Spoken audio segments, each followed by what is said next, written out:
Hello everyone, welcome back to the channel. I'm Divyashri. Here we are going to discuss mixed PYQs of literary criticism part 1. Without further ado, let's start the class. First question on the screen. Who among the following acknowledge that poetry is formed from the same elements as prose? The differences lies in the different combination of these elements and the differences of purpose. Okay, who among the following ಅವ್ರು ಹೇಳ್ತಾರೆ poetry is formed from the same elements as prose. ಅಂದರೆ poetry ಮತ್ತು ಪ್ರೋಸ್ಗೆ same ಎಲಿಮೆಂಟ್ಸನ್ನು use ಮಾಡ್ತಾರೆ. The difference lies in the different combination of these elements. ಅಂದರೆ differences ಏನಂತಂದರೆ ಅದರ combinations of the elements ಇರ್ಬೋದು ಅಥವಾ ಡಿಫ್ರೆಂಟ್ ಪರ್ಪಸ್ಸಿಗೋಸ್ಕರ ಯೂಸ್ ಮಾಡೋಂತಹ ಟೈಮಲ್ಲಿ ಅದನ್ನು ಸೆಗ್ರಿಗೇಟ್ ಮಾಡ್ಬೋದು ಪೊಯೆಟ್ರಿ ಮತ್ತು ಪ್ರೋಸನ್ನು. ಬಟ್ ಎಲಿಮೆಂಟ್ಸ್ ಸೇಮ್ ಎಲಿಮೆಂಟ್ಸನ್ನು ಯೂಸ್ ಮಾಡ್ತಾರೆ, ಬಟ್ ಡಿಫ್ರೆಂಟ್ ಪರ್ಪಸ್ಸಿಗೆ ಅಂತ ಹೇಳ್ಬೋದು ಅಥವಾ ಲೈಟ್ ಡಿಫ್ರೆನ್ಸಸ್ಸನ್ನು ನಾವು ನೋಡಬಹುದು ಅಂತ ಹೇಳ್ಬಿಟ್ಟು ಹೇಳ್ತಾರೆ. Who set this particular line? That's none other than Samuel Taylor Coleridge ಹೇಳ್ತಾರೆ. ಓಕೆನಾ. In his famous work that's called Biographia ಲಿಟ್ರೇರಿಯಾದಲ್ಲಿ he distinguish poetry from prose by saying that poetry and prose use essentially the same materials or elements. ಅವ್ರು ಹೇಳ್ತಾರೆ poetry ಮತ್ತು pros ಎರಡೂ ಕೂಡ same vocabulary ಮತ್ತು ಗ್ರಾಮರನ್ನು ಯೂಸ್ ಮಾಡ್ತಾರೆ. ಓಕೆನಾ. ಬಟ್ ಪೋಯೆಟ್ರಿ ಏನು ಮಾಡ್ತೀವಿ ಅಂದರೆ ಅರೇಂಜಸ್ ದೆಮ್ ಡಿಫ್ರೆಂಟ್ಲಿ, ಸ್ವಲ್ಪ ಡಿಫ್ರೆಂಟಾಗಿ ನಾವು ಏನಂತ ಹೇಳ್ತೀವಿ, ವೊಕ್ಯಾಬ್ಯುಲರಿ ಇರ್ಬೋದು, ಗ್ರಾಮರ್ ಇರ್ಬೋದು, ಅದನ್ನು ಸ್ವಲ್ಪ ಡಿಫ್ರೆಂಟಾಗಿ ನಾವು ಯೂಸ್ ಮಾಡ್ತೀವಿ ಟು ಪ್ರೊಡ್ಯೂಸ್ ಇಮಿಡಿಯೇಟ್ ಪ್ಲೆಷರ್. ಆಯಿತಾ, ಇಮಿಡಿಯೇಟ್ ಪ್ಲೆಷರ್ ಸಿಗೋದಕ್ಕೋಸ್ಕರ ನಾವೇನು ಮಾಡ್ತೀವಿ ಅಂತಂದರೆ ಗ್ರಾಮರ್ ಮತ್ತು ವೊಕ್ಯಾಬ್ಯುಲರಿಯನ್ನು ಡಿಫ್ರೆಂಟಾಗಿ ಅರೇಂಜ್ ಮಾಡ್ತೀವಿ rather than just communication of truth. ಅಂದರೆ ನಾವು ಪ್ರೋಸಲ್ಲಿ ನಾವೇನು ಮಾಡ್ತೀವಿ, ಟ್ರುತ್ತನ್ನು ಹೇಳ್ತಾ ಹೋಗ್ತೀವಿ, ಅದೇ ಸೇಮ್ ವೊಕ್ಯಾಬ್ಯುಲರಿ ಮತ್ತು ಗ್ರಾಮರನ್ನು ಯೂಸ್ ಮಾಡ್ತೀವಿ and through that we are telling the truth. But ಪೋಯೆಟ್ರಿಯಲ್ಲಿ ನಾವು ಏನು ಮಾಡ್ತೀವಿ ಅಂತಂದರೆ ಇಮಿಡಿಯೇಟ್ ಪ್ಲೆಷರ್ ಸಿಗಬೇಕಲ್ವ, ಹಾಗಾಗಿ ಆ ಒಂದು ವೊಕ್ಯಾಬ್ಯುಲರಿ ಮತ್ತು ಗ್ರಾಮರನ್ನು ನಾವೇನು ಮಾಡ್ತೀವಿ, ಅದನ್ನು ಡಿಫ್ರೆಂಟಾಗಿ ಅರೇಂಜ್ ಮಾಡ್ತೀವಿ ಅಂತ ಹೇಳ್ಬಿಟ್ಟು ಹೇಳ್ತಾರೆ. ಓಕೆನಾ. ಸೊ ನೆಕ್ಸ್ಟ್ ಕ್ವೆಶ್ಚನ್ ನೋಡಿ. Who among the following translated Aristotle's Poetics into Latin ಲ್ಯಾಂಗ್ವೇಜಿಗೆ ಯಾರು ಏನಂತ ಟ್ರಾನ್ಸ್ಲೇಟ್ ಮಾಡಿದ್ದಾರೆ ಅಂತ ಕೇಳಿದರೆ that's none other Dhan Giorgio Valla ಅನ್ನೋರು. He was an Italian humanist ಅಂತ ಹೇಳ್ತೀವಿ. He produce the first Latin translation of Aristotle's Poetics into Latin language which published posthumously ಅಂದರೆ after the death of Giorgio Valla, ಆಯಿತಾ, in 1498. Okay, ಈ ಥರ questions ಸ್ವಲ್ಪ ಕೇಳೋಂಥ chances ಇರುತ್ತೆ. Which among the following was not recognized as a major dialogue of Plato? ಓಕೆನಾ. Plato ಅವರ dialogues form of works ಯಾವ್ಯಾವುದು ಅಂತ ಕೇಳ್ತಿದ್ದಾರೆ. Crito, Phaedo, Symposium, metaphysics.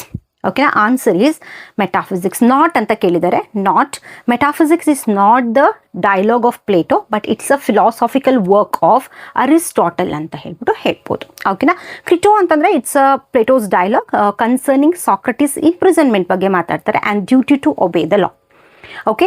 ಫಿದೋದಲ್ಲಿ the Plato's dialogue about Socrates final hours and immortality of the soul ಬಗ್ಗೆ ಮಾತಾಡ್ತಾರೆ. Symposium ಬಂದ್ಬಿಟ್ಟು Plato's dialogue on love, beauty and desire. Metaphysics basically philosophical treatise or philosophical works written by ಯಾರು, Aristotle ಅಂತ ಹೇಳ್ಬೋದು. ಓಕೆನಾ. Who is the principal speaker in the most of Plato's dialogue? ಆಯ್ತಾ, ಈಗ ನಾವು ಕ್ರಿಟೋ ಓದಿದ್ವಿ, ಫಿದೋ ಓದಿದ್ವಿ, ಸಿಂಪೋಸಿಯಂ ಓದಿದ್ವಿ, ಅದರಲ್ಲಿ ಯಾರು ಡೈಲಾಗ್ ಡೆಲಿವರಿಯನ್ನು ಮಾಡ್ತಾರೆ? That's none other Dhan ಸಾಕ್ರಟಿಸನ್ನು use ಮಾಡಿಬಿಟ್ಟು, ಅಂದರೆ Socrates is the mouth piece of ಏನಂತ ಹೇಳ್ತೀವಿ ಪ್ಲೇಟೋ ಏನು ಮಾಡ್ತಾರೆ ಅಂತಂದರೆ he uses Socrates as his philosophical mouth piece. ಅವರ ಏನಂದರೆ ಎಷ್ಟೊಂದು ವರ್ಕ್ಸ್ಗಳನ್ನು ಬರೆದಿದ್ದಾರೆ ಪ್ಲೇಟೋ, ಬಟ್ ಸ್ಟಿಲ್ ಡೈಲಾಗನ್ನು ಸಾಕ್ರಟಿಸ್ ಮೂಲಕ ಹೇಳಿಸಿದ್ದಾರೆ, ಮೌತ್ ಪೀಸ್ ಆಗಿದ್ದಾರೆ. ಓಕೆನಾ. ಸೊ ಪ್ರಿನ್ಸಿಪಲ್ ಸ್ಪೀಕರ್ ಯಾರು? ಸಾಕ್ರಟಿಸ್ ಅಂತ ಹೇಳ್ಬೋದು. ಸೊ ಏನಂತ ಹೇಳ್ತೀವಿ, ಇದನ್ನು ಸಾಕ್ರಟಿಸ್ ಡೈಲಾಗ್ ಅಂತಲೂ ಕೂಡ ಕರಿಬಹುದು.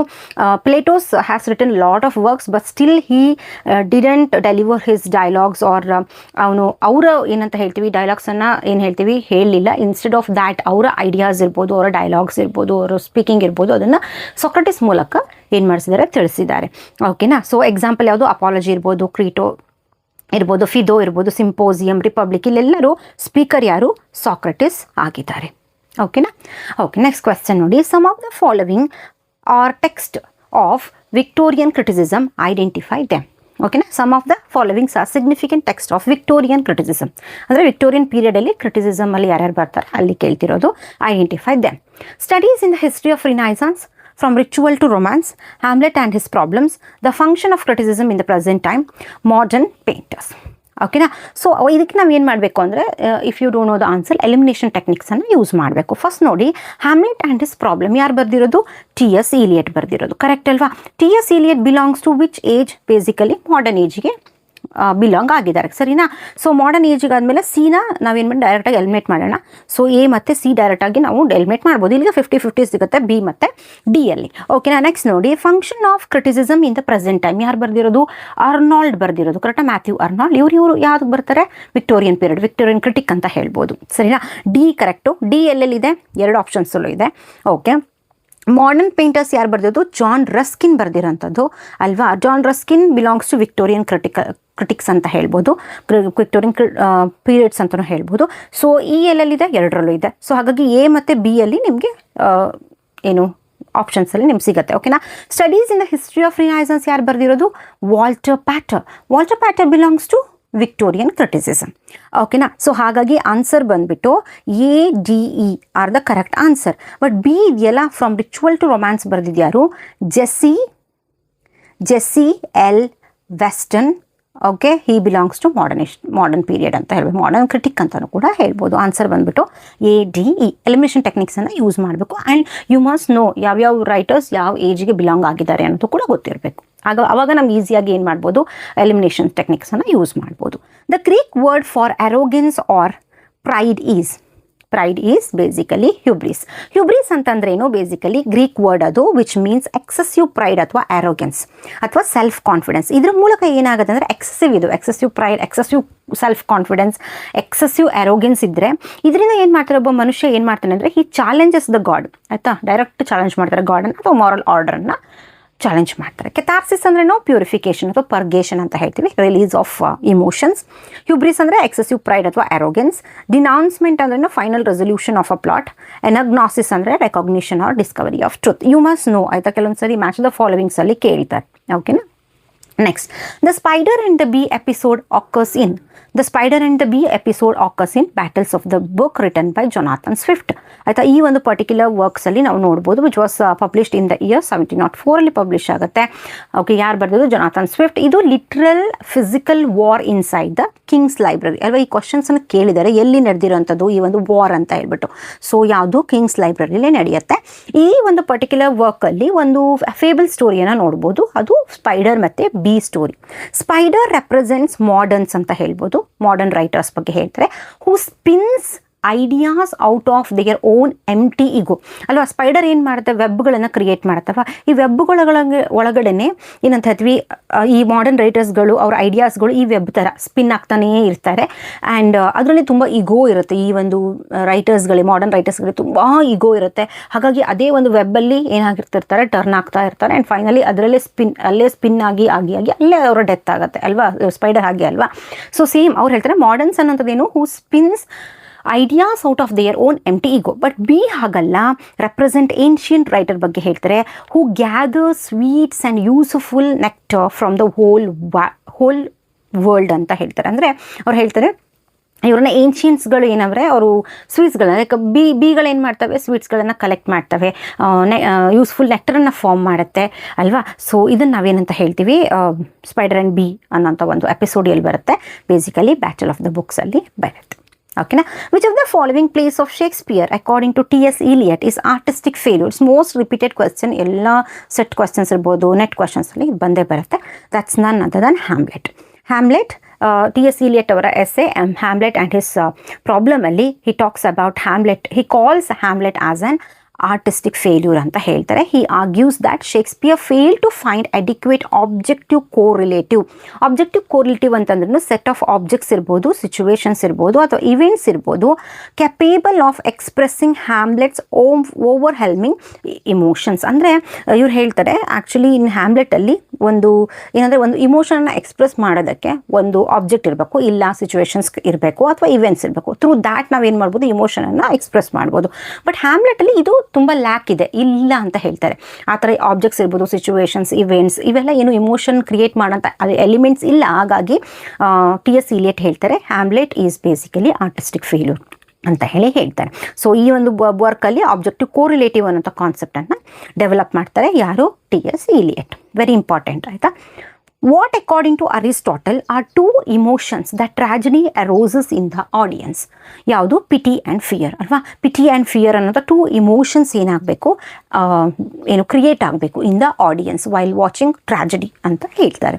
ಓಕೆನಾ, ಅವರ ಪೊಯೆಟಿಕ್ಸಲ್ಲಿ ಹೇಳ್ತಾರೆ ಈ ಎರಡು ಇಮೋಷನ್ಸ್ ಪಿಟಿ ಮತ್ತು ಫಿಯರ್ ಅನ್ನೋಂಥದ್ದು ಅಥವಾ ಇಲೋಸ್ ಅಥವಾ ಫೋಬೋಸ್ ಅನ್ನೋಂತಹ ಇಮೋಷನ್ ಕ್ರಿಯೇಟ್ ಆಗಬೇಕು in the audience. Through that brings about there catharsis. Catharsis ಅಂದ್ರೆ ಪರ್ಗೇಷನ್ ಅಲ್ವಾ, ಪ್ಯೂರಿಫಿಕೇಶನ್ ಆಗಬೇಕು ಅಂತ ಹೇಳ್ತಾರೆ. Next, who consider truth and high seriousness quality of great poetry? Who consider truth and high seriousness? That's none other than Matthew Arnold in his famous work The Study of Poetry, which was published in 1880. 1880ಯಲ್ಲಿ ಇದನ್ನು publish ಮಾಡ್ತಾರೆ. ಅದರಲ್ಲಿ he talks about truth and high seriousness ಅನ್ನೋಂಥ elements ಬಗ್ಗೆ ಹೇಳ್ತಾರೆ, which are very essential for the great poetry ಅಂತ ಹೇಳ್ಬೋದು. ಓಕೆನಾ, so ಎಲ್ಲ ಪೊಯೆಟ್ರಿಗಳು ಅಂದರೆ ಗ್ರೇಟ್ ಪೊಯೆಟ್ರಿಗಳು must have high seriousness as well as truth ಅಂತ ಹೇಳ್ತಾರೆ. ಓಕೆನಾ, ಸೊ ಹಾಗಾಗಿ ಜಾಫ್ರಿ ಚಾಸರ್ ಅಲ್ವಾ, ಚಾಸರನ್ನು ಏನಂತ ಕರೀತಾರೆ ಅವರು, ಬೇಸಿಕಲಿ ಲ್ಯಾಕ್ಸ್ ಹೈ ಸೀರಿಯಸ್ನೆಸ್ ಅಂತ ಕರೀತಾರೆ, ಹೈ ಸೀರಿಯಸ್ನೆಸ್. ಓಕೆ, ಸೊ ಆ ಥರ ಎಲಿಮೆಂಟ್ಸ್ಗಳು ಇಲ್ಲ ಅಂತ ಹೇಳ್ತಾರೆ. ಬಟ್ ಬೇರೆಯವ್ರ ಬಗ್ಗೆ ಹೇಳ್ತಾರೆ, ಲೈಕ್ ಹೋಮರ್ ಇರ್ಬೋದು, ಲೈಕ್ ಡಾಂಟೆ ಇರ್ಬೋದು, ಅಥವಾ ಶೇಕ್ಸ್ಪಿಯರ್ ಇರ್ಬೋದು, ಅಥವಾ ಮಿಲ್ಟನ್ ಇರ್ಬೋದು. ಇವರೆಲ್ಲ ಏನಂತ ಹೇಳ್ತಾರೆ, successfully fused supreme style with absolute high seriousness. ಇವರ ವರ್ಕ್ಗಳಲ್ಲಿ ಹೈ ಸೀರಿಯಸ್ನೆಸ್ ಮತ್ತು ಟ್ರುತ್ಗಳನ್ನು ನೋಡ್ಬೋದು ಅಂತ ಹೇಳ್ತಾರೆ. ಓಕೆನಾ, okay. In an essay on dramatic poesy, the participants are Dryden ಅವರ ಎಸ್ಸೆ ಆನ್ ಡ್ರಾಮ್ಯಾಟಿಕ್ ಪೊಯಸಿಯಲ್ಲಿ ಯಾವ್ಯಾವ ಪಾರ್ಟಿಸಿಪೆಂಟ್ಸ್ ಇರ್ತಾರೆ? Crites and Neander, correct. Lisideius and Eugenius, correct. Sedley, Howard's, ಅಕ್ವಿಲೆ, Dryden, no. Okay, so 1 and 2 are correct.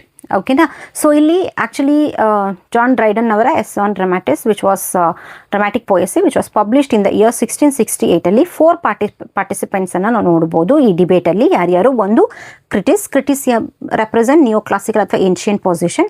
ನಿಯಾಂಡರ್ ಯಾರು? Dryden himself. Okay, he talks about modern writer, ಆಯಿತಾ. Next Lisideius ಅಥವಾ modern drama ಬಗ್ಗೆ ಮಾತಾಡ್ತಾರೆ. Lisideius represent French drama. Eugenius talking about ಏನಂತ ಹೇಳ್ತೀವಿ, argues for the superiority of modern English drama ಬಗ್ಗೆ ಮಾತಾಡ್ತಾರೆ. ಓಕೆನಾ, next, according to whom is poetry not a turning loose of emotion but an escape from emotion? So who said this particular line? That's none other than T.S. Eliot in his famous work Tradition and Individual Talent, which was published in 1919. ಇದರಲ್ಲಿ ಈ ಒಂದು ಸ್ಟೇಟ್ಮೆಂಟನ್ನು ಹೇಳ್ತಾರೆ. he tells us that poetry is not a turning loose of emotion but escape from emotion ಅಂತ ಹೇಳ್ತಾರೆ. Here he emphasizes that poetry involves transformation and depersonalisation of emotion ಅಂತ ಹೇಳ್ತಾರೆ. ಡಿಪರ್ಸ್ನಲೈಸೇಷನ್ ಅಂತಂದ್ರೆ ಏನು? ಡಿಪರ್ಸ್ನಲೈಸೇಷನ್ ಡಿಟ್ಯಾಚ್ ಅಂತ ಹೇಳ್ತೀವಿ. ಡಿಟ್ಯಾಚ್ ಫ್ರಮ್ ದ ಬಾಡಿ ಅಂತ ಹೇಳ್ತೀವಲ್ಲ, of emotion rather than simply expressing personal feelings ಅಂತ ಹೇಳ್ಬೋದು. Next, in Dryden's essays of dramatic poesy there are 4 interlocutor representing 4 different ideologies. Which of them represent Dryden's view? Dryden ಯಾರು ಇದರಲ್ಲಿ? It's none other than Dryden is Neander himself ಅಲ್ವಾ.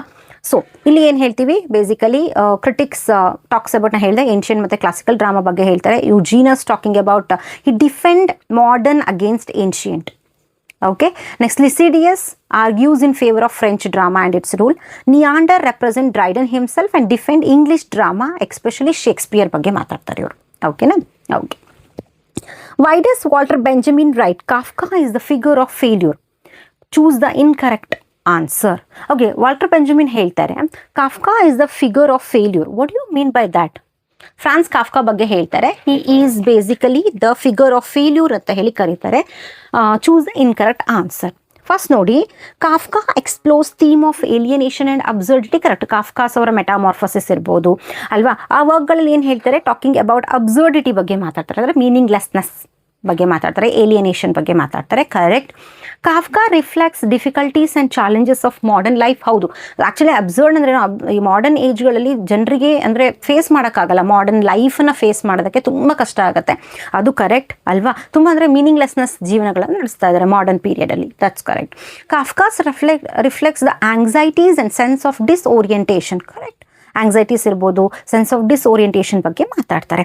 ಕಾಫ್ಕಾಸ್ feels as a writer. No, Walter Benjamin never talks about that. He never meant Kafka lack talent or failed writer. ಅಂದರೆ ಯಾವಾಗಲೂ ಹೇಳಿಲ್ಲ ಅವ್ರಿಗೆ talent ಇಲ್ಲ ಅಥವಾ failed writer ಅಂತ ಯಾವತ್ತೂ ಹೇಳಿಲ್ಲ. ಬಟ್ ಅವ್ರು ಹೇಳ್ತಾರೆ ಕಾಫ್ಕಾಸ್ ಕ್ಯಾರೆಕ್ಟರ್, ಅಂದರೆ ಈ 3 ಲೈನ್ನ ಅರ್ಥ ಏನು ಅಂದರೆ, ಕಾಫ್ಕಾಸ್ ಕ್ಯಾರೆಕ್ಟರ್ ಇದೆಯಲ್ಲ, constantly try and fail to find ultimate truth, meaning or justice in an absurd world. ಅಂದರೆ ಒಂದು ಅಬ್ಸರ್ವ್ಡ್ ವರ್ಲ್ಡಲ್ಲಿ ಅವರು ಏನಂದರೆ ಮನುಷ್ಯರು ಅಥವಾ ಕ್ಯಾರೆಕ್ಟರ್ಸ್ ಯಾರ್ಯಾರಿದ್ದಾರೆ, ಕಾಫ್ಕಾಸ್ನ ವರ್ಕ್ಗಳಲ್ಲಿ ಬರುವಂಥ ಕ್ಯಾರೆಕ್ಟರ್ಸ್ ಇದಾರಲ್ಲ, ಅವ್ರಿಗೆ ಟ್ರುತ್ ಇರ್ಬೋದು, ಮೀನಿಂಗ್ಸ್, ಜಸ್ಟಿಸ್, ಅದನ್ನು ಫೈಂಡ್ ಮಾಡೋದಕ್ಕೆ ಕಷ್ಟ ಆಗುತ್ತೆ. They are fail to find meaning ಇರ್ಬೋದು, ಟ್ರುತ್ ಇರ್ಬೋದು ಅಥವಾ ಜಸ್ಟಿಸ್ ಇರ್ಬೋದು. ಸೊ ಅದನ್ನು ಹೇಳ್ತಾರೆ. He never meant that Kafka lack talent or failed writer ಅಂತ ಹೇಳ್ಬೋದು. Next, according to Coleridge, esemplastic imagination has ability. Esemplastic imagination very very important and most repeated concepts ಅಂತಲೂ ಕೂಡ ಹೇಳ್ಬೋದು. ಇದಕ್ಕೆ ನಾನು ಕೀವರ್ಡ್ ಹೇಳ್ತೀನಿ, ದಟ್ಸ್ ನನ್ ಅದರ್ ಯೂನಿಫೈ ಮತ್ತು hole. ಆಯಿತಾ, ಇದು ಕೀವರ್ಡ್ಸ್, ಇದು ಗೊತ್ತಿದ್ರೆ ಸಾಕು. ಓಕೆನಾ. To unify or synthesise various element into cohesive whole. ಓಕೆನಾ. ಸೊ ದಸ್ ಇಸ್ ದ, ಅಂದರೆ ಆ ಒಂದು ಕೀವರ್ಡ್ಸ್ ಯೂಸ್ ಮಾಡಿದ್ರೆ ಸಾಕು, ನಿಮ್ಗೆ ಗೊತ್ತಾಗುತ್ತೆ, ಆನ್ಸರ್ ಹುಡುಕ್ಬೋದು. ಓಕೆನಾ. S T. Coleridge, esemplastic imagination is a power of imagination to shape, unify, synthesis diverse or contradictory elements into harmonious whole. ಅಂದರೆ ಅವ್ರು ಹೇಳ್ತಾರೆ ಬೇರೆ ಬೇರೆ ಡಿವರ್ಸ್ ಅಥವಾ ಕಾಂಟ್ರಡಿಕ್ಟರಿ ಎಲಿಮೆಂಟ್ಸ್ಗಳನ್ನು ಜೊತೆಯಾಗಿ ಯುನಿಫೈ ಮಾಡಿ ಹಾರ್ಮೋನಿಯಸ್ ಹೋಲ್ ಆಗಿ ಕನ್ವರ್ಟ್ ಮಾಡೋ ಅಂಥದ್ದು. ಸೊ ದ್ಯಾಟ್ಸ್ ಬೇಸಿಕಲಿ ಅಸೆಂಪ್ಲಾಸ್ಟಿಕ್ ಇಮ್ಯಾಜಿನೇಷನ್ ಅಂತ ಹೇಳ್ಬೋದು. ಸಿಂಪಲ್ ಆಗಿ ಶೇಪಿಂಗ್ ಇಂಟು ಒನ್ ಅಂತಲೂ ಕೂಡ ಕರಿಬೋದು. Next, who made the distinction between mimesis and diegesis? That's none other than Plato. Plato ಅವ್ರು ಹೇಳ್ತಾರೆ, ಓಕೆ, ಮೈಮಸಿಸ್ ಅಂದ್ರೇನು ಇಮಿಟೇಷನ್ ಅಥವಾ ಶೋಯಿಂಗ್, ಡೈಜೆಸಿಸ್ ಅಂದ್ರೇನು ನರೇಷನ್ ಅಥವಾ ಟೆಲ್ಲಿಂಗ್ ಅಂತ ಹೇಳ್ಬೋದು. ಇನ್ ಹಿಸ್ ಫೇಮಸ್ ವರ್ಕ್ ರಿಪಬ್ಲಿಕ್ ಅಲ್ಲಿ ಹೇಳ್ತಾರೆ. ಓಕೆನಾ. Next, according to Aristotle, the purging of emotion of pity and fear that are aroused in the weavers of a tragedy is none other than catharsis ಅಂತ ಹೇಳ್ತೀವಿ. Catharsis ಅಲ್ಲಿ ಏನು ಮಾಡ್ಬೋದು, cleaning of the emotion, especially pity ಮತ್ತು ಫಿಯರನ್ನು ಪರ್ಗೇಷನ್ ಮಾಡ್ಬೋದು, ಅದು purification ಮಾಡ್ಬೋದು, ಅಥವಾ ಕ್ಲೀನಿಂಗ್ ಆಫ್ ದ ಇಮೋಷನ್ ಅಂತ ಹೇಳ್ಬೋದು. ಕ್ಲೆನ್ಸಿಂಗ್ ಆಫ್ ದ ಇಮೋಷನ್ಸ್ ಅಂತ ಹೇಳ್ಬೋದು. ಅನಾಗ್ನಾಸಿಸ್ ಅಂದ್ರೇನು, ರೆಕಗ್ನಿಷನ್ ಅಥವಾ ಡಿಸ್ಕವರಿ. ಹಮರ್ಷಿಯಾ ಅಂದರೆ error or judgemental mistake. Catharsis ಅಂದರೆ purgation of pity and fear. Peripecia ಅಂದರೆ reversal of fortune. Next, dissociation of sensibility is a phrase used by T.S. Eliot in his essay. Dissociation of sensibility. ಈ ಥರ ಕಾನ್ಸೆಪ್ಟ್ಸ್ಗಳ ಬಗ್ಗೆ ಜಾಸ್ತಿ question ಕೇಳ್ತಾರೆ. So in his famous work the metaphysical poets ಅಲ್ಲಿ ಹೇಳ್ತಾರೆ, he coined the phrase called dissociation of sensibility in his 1921 essay metaphysical poets ಅಲ್ಲಿ ಹೇಳ್ತಾರೆ. ಇಲ್ಲಿ ಹೇಳ್ತಾರೆ, Eliot's argued that metaphysical poets possessed a unified sensibility in which thought and feelings were integrated, ಅಂದರೆ joined together ಅಂತ ಹೇಳ್ಬೋದು. This unity were later lost, leading to dissociation of sensibility ಅಂತ ಹೇಳ್ತಾರೆ. ಅಂದರೆ ಅವ್ರು ಹೇಳ್ತಾರೆ ಮೆಟಾಫಿಸಿಕಲ್ ಪೋಯಟ್ಸ್ ಏನು ಮಾಡ್ತಿದ್ರು ಅಂದರೆ, ಈ ಒಂದು ಪರ್ಟಿಕ್ಯುಲರ್ ಥಾಟ್ಸ್, ಫೀಲಿಂಗ್ಸ್ ಅವನ್ನೆಲ್ಲ ಏನು ಮಾಡ್ತಾರೆ, join together and they had written a beautiful poetry ಅಂತ ಹೇಳ್ತಾರೆ. But later after metaphysical poets ಆದಮೇಲೆ ಮತ್ತೆ ಯಾರ್ಯಾರು ಪೋಯಟ್ಸ್ ಬರ್ತಾರೆ, the loss these type of ಏನಂತ ಹೇಳ್ತೀವಿ, ಯುನಿಫೈಡ್ ಥಾಟ್ಸ್ ಆ್ಯಂಡ್ ಫೀಲಿಂಗ್ಸ್ ಏನೇನಿದೆ ಅದನ್ನು ಜಾಯಿನ್ ಮಾಡೋದನ್ನು ನಾವು ಅಂಥ ವರ್ಕ್ಗಳಲ್ಲಿ ನೋಡೋದಕ್ಕೆ ಸಾಧ್ಯ ಇಲ್ಲ. ಮುಂದೆ ಅದಾದಮೇಲೆ ಮೆಟಾಫಿಸಿಕಲ್ ಪೋಯಟ್ಸ್ ನಂತರ ಬಂತ ಪೋಯಟ್ಸಲ್ಲೇ ನೋಡೋದಕ್ಕೆ ಸಾಧ್ಯ ಇಲ್ಲ. So which led to the dissociation of sensibility ಅಂತ ಹೇಳ್ಬೋದು. Next, who called Spenser's the poets? That's very easy. None other Dryden ಹೇಳ್ತಾರೆ, he called Edmund Spenser as poets ಅಂತ ಕರೀತಾರೆ, because his profound influence on later English poets. ಅಂದರೆ ಸ್ಪೆನ್ಸರ್ನ ಅಂದರೆ next ಏನಂತ ಹೇಳ್ತೀವಿ, ರೈಟರ್ಸ್ ಯಾರ್ಯಾರು ಬರ್ತಾರೆ ಅವರ ನಂತರದ ಕಾಲಘಟ್ಟದಲ್ಲಿ ಬಂದಂಥ ರೈಟರ್ಸ್ಗಳಿಗೆ ತುಂಬ ಇನ್ಫ್ಲೂಯೆನ್ಸ್ ಮಾಡಿದ್ದಾರೆ ಅಂತ ಹೇಳ್ತಾರೆ. Who distinguish between literature of knowledge and the literature of power? Who distinguished? None other than Thomas De Quincey. He distinguished the literature of knowledge and literature of power in his essay, Literature of Knowledge and Literature Power, in his famous essay called The Literature of Knowledge and the Literature of Power, which was published in the year 1848 ಅಂತ ಹೇಳ್ತಾರೆ. Literature of knowledge ಅಂದ್ರೇನು, convey information, facts, practical knowledge. Power ಅಂದ್ರೇನು, moves emotion and imagination, it's effects is lasting ಅಂತ ಹೇಳ್ಬೋದು. ಓಕೆನಾ. The line poetry is a criticism of life occurs in, poetry is criticism of occurs in the study of poetry ಅಲ್ಲಿ ಹೇಳ್ತಾರೆ, which was published ಇನ್ 1880. ಯಾರ essay ಇದು? Basically Matthew Arnold ಅವರ essay. The word catharsis means very easy, ಈಗಷ್ಟು discuss ಮಾಡಿದ್ದೀವಿ, purgation ಅಥವಾ purification ಅಂತಲೂ ಕೂಡ ಹೇಳ್ತೀವಿ. Aristotle in his famous work Poetics ಅಲ್ಲಿ ಹೇಳ್ತಾರೆ. Eliot's theory of objective correlative appeared in his essay Untitled. Objective correlative ಈಗಷ್ಟೇ ಹೇಳಿದೀವಿ, that's none other Hamlet and his problem ಅಲ್ಲಿ ಹೇಳ್ತಾರೆ. ಅಂದರೆ ಒಂದು ಆಬ್ಜೆಕ್ಟ್ ಇರ್ಬೋದು ಅಥವಾ ಒಂದು ಇವೆಂಟ್ಸ್ ಇರ್ಬೋದು, ಸಿಚುವೇಶನ್ ಯಾವುದು ಕೂಡ ಏನು ಹ್ಯಾಮ್ಲೆಟ್ಸಲ್ಲಿ ಇಲ್ಲ. ಹಾಗಾಗಿ ಹ್ಯಾಮ್ಲೆಟ್ಸಿಗೆ ಅಥವಾ ಹ್ಯಾಮ್ಲೆಟ್ ಅನ್ನೋದ ಕ್ಯಾರೆಕ್ಟರಿಗೆ ಎಕ್ಸ್ಪ್ರೆಸ್ ಮಾಡೋದಕ್ಕೆ, ಅವರ ಇಮೋಷನ್ನ ಎಕ್ಸ್ಪ್ರೆಸ್ ಮಾಡೋದಕ್ಕೆ ಈ ಥರ ಎಲಿಮೆಂಟ್ಸ್ಗಳು ಇಲ್ಲದೆ ಇರೋದ್ರಿಂದ Hamlet is basically artistic failure ಅಂತ ಹೇಳಿ T.S. Eliot ಹೇಳ್ತಾರೆ. Dr. Johnson's The Lives of the Poets is an example of biographical criticism ಅಂತ ಹೇಳಿ ಹೇಳ್ತೀವಿ. Lives of the Poets, which was published in 1779 to 81. It's a perfect example for biographical criticism ಅಂತ ಹೇಳಿ ಹೇಳ್ಬೋದು. Okay, ಇದು ಈ ಒಂದು ಪರ್ಟಿಕ್ಯುಲರ್ ವರ್ಕಲ್ಲಿ ತುಂಬ ಕ್ವಶನ್ಸನ್ನು ಕೇಳ್ತಾರೆ. ಅಂದರೆ ಯಾರ ಒಂದು ರೈಟರಿಂದ ಸ್ಟಾರ್ಟ್ ಮಾಡ್ತಾರೆ, ಕೌಲೆಯಿಂದ ಸ್ಟಾರ್ಟ್ ಮಾಡ್ತಾರೆ ಅವರು. ಅದಾದಮೇಲೆ ಡೇಟ್ ಆಫ್ ಬರ್ತಿಂದ ಸ್ಟಾರ್ಟ್ ಮಾಡಲ್ಲ, ಡೇಟ್ ಆಫ್ ಡೆತ್ತಿಂದ ಸ್ಟಾರ್ಟ್ ಮಾಡ್ತಾರೆ ಇವರು. ಇನ್ನೊಂದು ಕೇಳ್ತಾರೆ ಮೋಸ್ಟ್ ಫೇಮಸ್ ಮತ್ತು ಮೋಸ್ಟ್ ಕಾಂಟ್ರವರ್ಷಿಯಲ್ ಏನಂತ ಹೇಳ್ತೀವಿ ಎಸ್ಸೆ ಯಾವುದು ಅಂತ ಕೇಳ್ತಾರೆ. That's none other than Milton, life of Milton. Most influential as well as controversial ಕೂಡ ಹೌದು. ಈ ಥರ ಕ್ವಶನ್ಸ್ಗಳನ್ನ ಜಾಸ್ತಿ ಕೇಳ್ತಾರೆ, ಹಾಗೆ ಒಂದು ಸ್ವಲ್ಪ ಡೀಟೇಲ್ ಆಗಿ ಓದ್ಕೊಳ್ಳಿ. ಓಕೆನಾ. The soul of tragedy according to Aristotle is none other than plot. It's most repeated question. Soul of tragedy is none other than plot ಅಂತ ಹೇಳಿ ಹೇಳ್ತಾರೆ. ಶೇಕ್ಸ್ಪಿಯರ್ಸ್ ಕ್ರಿಟಿಸಿಸಮ್ ಬೈ ಶೇಕ್ಸ್ಪಿಯರ್ ಬಗ್ಗೆ ತುಂಬ ಜನ ಕ್ರಿಟಿಸಿಸಮ್ಸನ್ನು ಬರೆದಿದ್ದಾರೆ. Who are they? They are Bradley, Spurgeon, T.S. Eliot, Stephen Greenblatt. ಆಯಿತಾ. A.C. Bradley ಏನು ಬರೀತಾರೆ, Shakespearean tragedy which was published in 1904. Caroline Spurgeon, he has written the famous work Shakespeare's Imaginary and What It Tells Us. Next, T.S. Eliot, his essay on Hamlet and his problem. Stephen Greenblatt, famous work Renaissance Self-Fashioning, which was published in 1980. ಇವೆಲ್ಲ Shakespeare criticism ಅನ್ನು ನಾವು ನೋಡ್ಬೋದು. Coleridge's statement that imagination dissolves, diffuses, dissipate in order to recreate, relate to. Okay, ಈ ಒಂದು particular ಸ್ಟೇಟ್ಮೆಂಟ್ಸನ್ನು ಎಲ್ಲಿ ಹೇಳಿದ್ದಾರೆ? That's actually ಬಯೋಗ್ರಫಿಯ ಲಿಟ್ರೇರಿಯಾದಲ್ಲಿ secondary ಇಮ್ಯಾಜಿನೇಷನಲ್ಲಿ ಹೇಳ್ತಾ ಹೋಗ್ತಾರೆ. ಓಕೆನಾ. ಪ್ರೈಮರಿ ಇಮ್ಯಾಜಿನೇಷನ್ ಅಂದ್ರೂ ಬೇಸಿಕ್ ಆ್ಯಕ್ಟ್ ಆಫ್ ಪರ್ಸೆಪ್ಷನ್. ನಾವೆಲ್ಲ ಬೇಸಿಕ್ ಅಲ್ವ, ನಾವೆಲ್ಲ ಏನು ಮಾಡ್ತೀವಿ, ಪ್ರತಿಯೊಂದನ್ನು ಪರ್ಸೀವ್ ಮಾಡ್ತೀವಿ. ಬಟ್ ಸೆಕೆಂಡ್ರಿ ಇಮ್ಯಾಜಿನೇಷನ್ ಅಂದರೆ artistic perceive of that particular ಏನಂತ ಹೇಳ್ತೀವಿ, ಪರ್ಟಿಕ್ಯುಲರ್ ಥಿಂಗ್ಸ್ ಅಥವಾ ಇಮೇಜಸ್ ಅಥವಾ ನಮ್ಮ ನೇಚರನ್ನು ಅವ್ರು ಪರ್ಸೀವ್ ಮಾಡೋದೇ ಬೇರೆ ಥರ, ಅದನ್ನು ಸೆಕೆಂಡ್ರಿ ಇಮ್ಯಾಜಿನೇಷನ್ ಅಂತ ಹೇಳ್ತೀವಿ. ಫ್ಯಾನ್ಸಿ ಅಂದ್ರೇನು? It combines, rearranges existing images. Esemplastic ಅಂತಂದ್ರೇನು? ಯೂನಿಫೈಡ್ ಹೋಲ್, ಇದ್ರ ಬಗ್ಗೆ ಹೇಳಿದ್ನಲ್ವಾ. ಸೊ ಓಕೆ, ಇಲ್ಲಿ ಇದೀ ಒಂದು particular line basic relate to secondary imagination ಅಂತ ಹೇಳಿ ಹೇಳ್ಬೋದು. In his famous work Biographia ಲಿಟರೇರಿಯಾದಲ್ಲಿ. Peripeteia means reversal of fortune ಅಂತ ಹೇಳಿ ಹೇಳ್ತೀವಿ. ಓಕೆನಾ. So peripeteia this particularly Aristotle coin ಮಾಡಿರೋಂಥ ಟರ್ಮ್. ಪೆರಿಫಿಷಿಯಾ ಅಂದರೆ ರಿವರ್ಸಲ್ ಆಫ್ ಫಾರ್ಚ್ಯೂನ್. ಅನಗ್ನಾಸಿಸ್ ಅಂದರೆ ರೆಕಗ್ನಿಷನ್ ಆರ್ ಡಿಸ್ಕವರಿ. ಹಮರ್ಷಿಯಾ ಅಂದರೆ tragic error or flaw. Catharsis ಅಂದರೆ purgation of pity and fear. Given below are two statements. One statement nodi, unlike Plato, Aristotle considers that poetry at its best requires great skill and also differentiate between good and bad poetry on clear and systematic aesthetic ground. Statement 2, Aristotle accepts Plato's insight that the emotions are important to poetry but reject Plato's distress of the emotions. Okay, unlike Plato, Aristotle considered that poetry at its best requires great skill. ಹೌದು, Aristotle ಹೇಳ್ತಾನೆ treats poetry as a skilled art ಅಂತ ಹೇಳಿ ಹೇಳ್ತಾರೆ.